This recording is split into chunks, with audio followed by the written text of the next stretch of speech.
আল্লাহর দন রসুলরে দিয়া আল্লাহ গেল গাইবিয়া। হ্যাঁ, নাউজুবিল্লাহ আর আউজুবিল্লাহ একটু পরে করে আমি আগে বুঝাইয়া লই।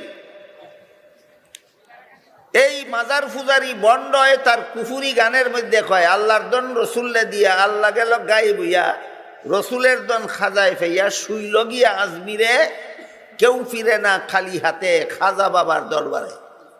এইলো তার গানটা আমি শুনছি, আমি রেকর্ডের মধ্যে শুনছি তার মুখের এই গান। আরো মজার কথা, 7 নম্বর আয়াতের শেষের দিকে আল্লাহ বলেন ওয়ালাকিন্নাল মুনাফিকিনা লা ইয়াফকাহুন। আসমান জমিনের ধন সম্পদ যে আল্লাহর মালিকানায় রইছে, রসুলরে দিছে না, এটা মুমিনরা বুঝে, মুনাফিকরা বুঝে না। কাজে যেই বন্ড এই কথাটা বুঝে না, এই বন্ড মুমিন রইছে না মুনাফিক হইছে? মুনাফিক মুসলমান না কাফির? সূরা মুনাফিকুনের 7 নম্বর আয়াতের দ্বারা সাব্যস্ত হইল এই গান কইয়া তুই কাফির হইছস, যারা উন্না সমর্থন দিছে সবটি কাফির হইছে।